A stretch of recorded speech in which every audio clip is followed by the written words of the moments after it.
Hello, BookTube. Welcome to another fiction review. At the end of September, this channel turned 6 months old, and I believe this is my 60th video. Hooray! I would say that this routine of doing 2 videos a week, it's one that I can sustain. It's not as much as other channels can produce, true, but I really like my presentation style just as it is. I've tried working with less scripting, not the same graphics, but just doesn't feel right for me. I just feel more comfortable with this setup. Maybe I just need more experience, and I certainly intend to get it. But that's a digression. In a fit of premature nostalgia, I went back and I watched some of my old videos. And of course, I caught myself mentioning books that I intended to read. Yeah, not only intended to read, but in some cases I had downloaded from Amazon onto my Kindle, and those downloads were just getting older and older. That coincided with a few days away from home when a Kindle was the sensible way to do books because, you need to pack light, or I did. And light was what I was really hankering to read as well, something plot-driven and pacey. I am not what anyone would call a huge reader of genre fiction, but I wouldn't be happy if my reading didn't have the occasional romance, fantasy, whodunit mixed in, or, in this case, a thriller. So, the book we're going to look at today is Razor Blade Tears by S A Cosby. That was published in the USA by Flatiron Books, in the UK by Headline Publishing Group. And of course, you can see the EISBN there because I did read it on my Kindle. Now, this book was recommended way back when by Desmond Z. I think it was a monthly wrap-up that he recorded in the spring. I thanked him for that recommendation way back on my BookTube newbie video. So, we are overdue to get this book read. Let's go straight to the first question. Can I pitch this novel? Cosby dedicates this book to his mother, and he credits her with gifting him in 2 different ways, with curiosity and with determination. Well, it is determination that is the characteristic that shapes and drives Razor Blade Tears. Determination makes it compelling. The novel feels like it travels in a straight line. The front cover caption tells you that 2 fathers will get their revenge, and that's where the story starts, and that's where it stays, no matter what. Also, if you have read thrillers that are complex, so complex that you almost had to keep a notebook and pen nearby. Now, I am thinking in particular in my head of The Emperor of Ocean Park by Stephen Carter. The notebook is so that you can not lose track of how all the minor characters are related to each other. Yeah, not lose track of the subplots that are running alongside the main story. Not forget all those character backstories, right? And then there's the flashbacks and all the layers of revealed secrets. And, well, those kind of stories are very satisfying if you feel at peak alertness, if you have the right amount of spare mental energy. But I'm pretty sure it's a safe guess that for all of us, at one time or another, our spare mental energy is out on loan. Yeah, it's looking after who knows what. If you love dark, tense fiction, but right now you don't need or want, spiderweb complexity, then Razor Blade Tears is a focused story with a reasonable cast of characters, and the action is moving in one direction, right, with one aim. It is made for the reader who is craving that pure emotional experience of getting behind a character and rooting for them, right, willing them to get the justice that they should have. Okay, now on to all the mundane stuff, right?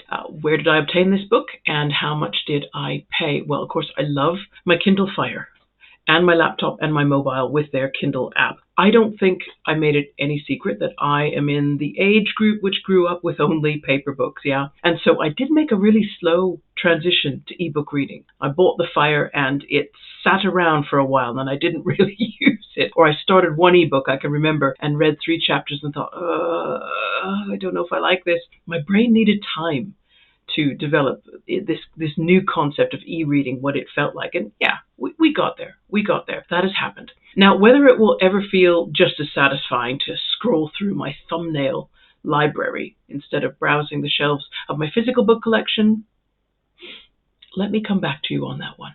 For any UK viewers, If you enjoy this review, I want you to know that the Amazon UK site was offering the Kindle version of Razorblade Tears at 99 pence at the time I made this recording. The Kindle edition, by the way, is 320 pages long. Let's talk a bit about the author. Sean Andre Cosby was born in 1973 and lives in Southern Virginia. What I got to know about him came from a 2021 New York Times profile, and if you check my description box, there'll be a link there if you want to read that in full. Cosby shared some facts about his growing up that create a picture of the American South as he experienced it. He attended Jackson Lee Elementary School. That's named after Stonewall Jackson and Robert E. Lee, just in case there'd be any doubt about what point was being made. And Cosby says he was assigned to write essays explaining how the American Civil War was an act of Northern aggression.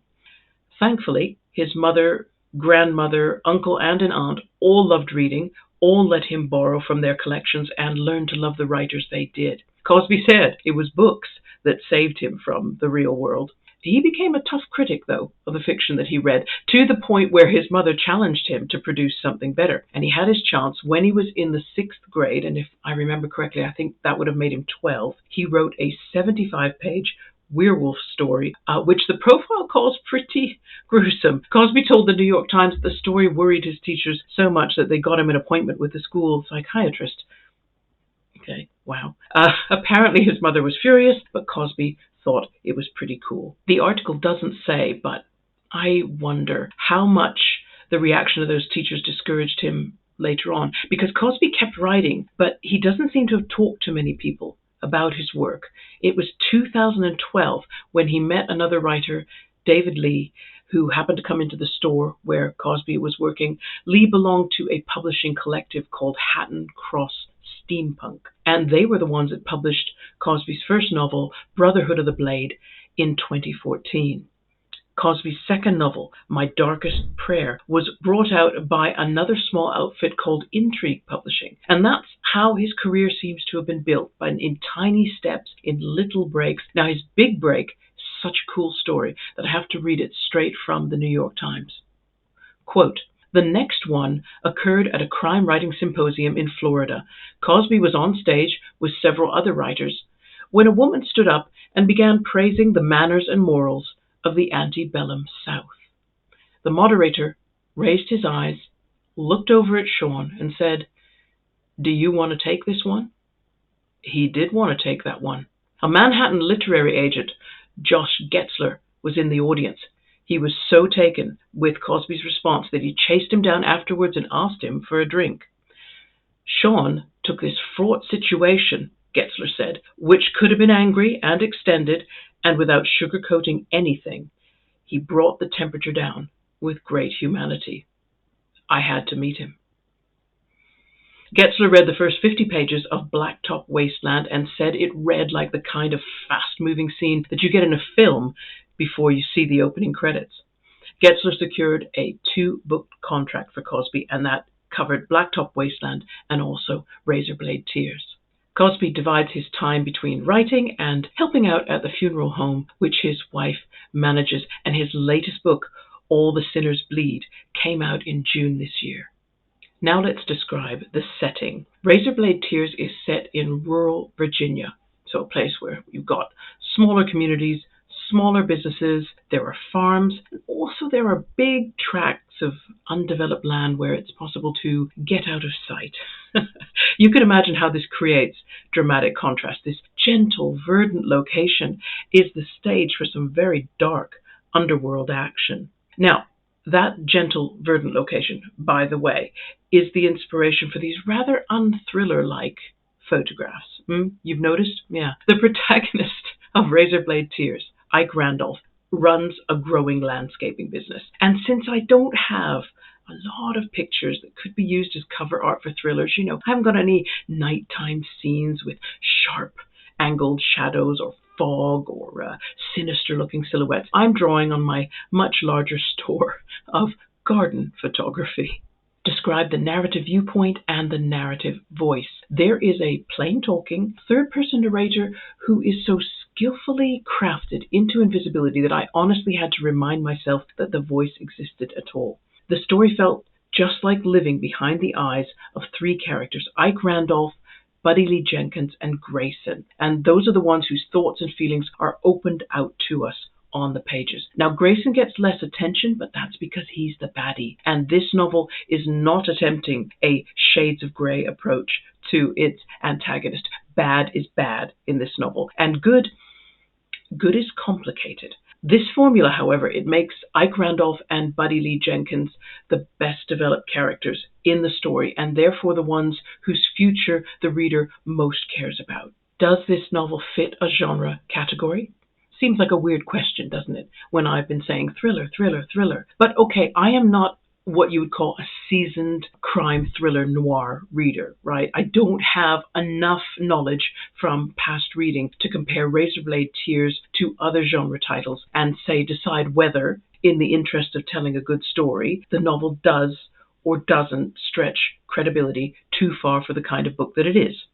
Can't really comment on that. What I can speak about was how, as I was reading, I could see just how much Cosby's book reminded me of Elizabethan revenge dramas like Thomas Kyd's The Spanish Tragedy, where there is also a father who seeks justice for the death of his son, and when those in authority won't support his cause, he goes ahead and takes matters into his own hands. Now, revenge dramas then were never about being realistic, right? They were about providing the audience with catharsis, but I'll talk a bit more about that later.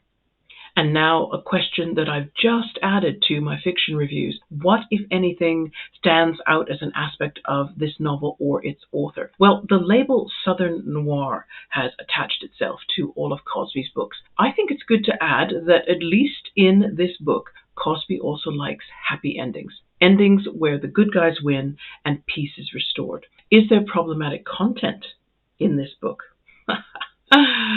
Remember that werewolf story that got Cosby sent to the school psychiatrist? I am guessing that Cosby may have demonstrated then his talent, which he still has, for writing violence that translates very vividly into mental pictures. Okay? I'm saying that. There are few chapters in Razorblade Tears without graphic descriptions of violence, sometimes witnessed by children.